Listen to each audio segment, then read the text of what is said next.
Well, it's not often Sacramento lawmakers are making headlines for being in the middle of a debate over a trade agreement in Washington. But that's what's happening these days. It's Democrats Ami Bera and Doris Matsui who are feeling the heat on this trade deal that most of their political allies don't like. Edie Lambert traveled to Washington today and will be interviewing President Obama tomorrow about this trade deal. She joins us now live from the Rotunda at the U.S. Capitol. Edie. Well, good evening to both of you from Washington, D.C. And let's start with exactly what makes this trade deal so controversial. And by the way, it is incredibly important to California because, for one thing, our state has one of the biggest economies in the nation.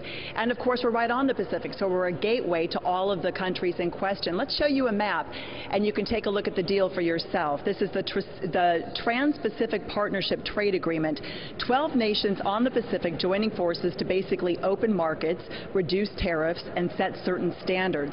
The argument here is basically that if the U.S. wants to write the rules of the game for Pacific trade, this is how it needs to happen, by teaming up with countries that make up about 40% of the global economy. Otherwise, the warning is that China will take the lead, and we may not end up liking the terms. Now, business groups, farmers, Republicans generally support this plan.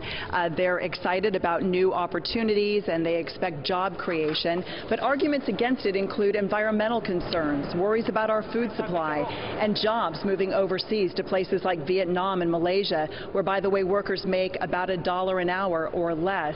This deal is still being negotiated right now, and Kelly and Galston, what's really at the focus right now here at the Capitol is a vote on whether to fast-track this legislation. The president believes that he cannot get this deal done if Congress has the ability to go through line by line, make changes, debate parts they don't like. So what he's asking for is this fast-track authority where Congress could take a look at the legislation, but all they would get is an up or down vote, which would streamline the process. I know you have a lot of questions for President Obama tomorrow. Why did you get invited to the White House for this interview? Well, of course, we speculate on that. He doesn't do a lot of interviews with local markets.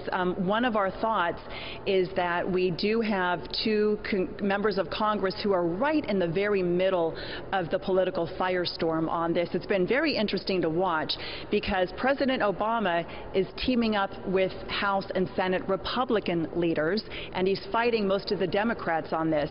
Ami Bera, a Democrat from the Sacramento region, came out in favor of giving the president fast-track authority, and we've done stories on this. He became a target of a national ad campaign by the AFL-CIO union group.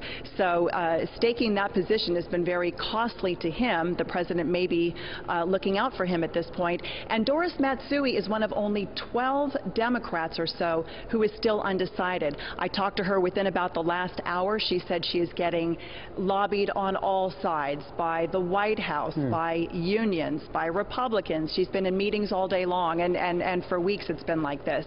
So that may be why the Sacramento region is now getting particular attention.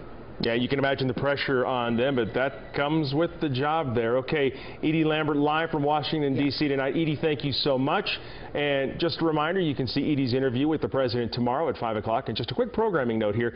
Because of the NBC Stanley Cup coverage, our 5 o'clock news will be on KQCA My 58 tomorrow. And then that'll be followed by NBC Nightly News over there as well.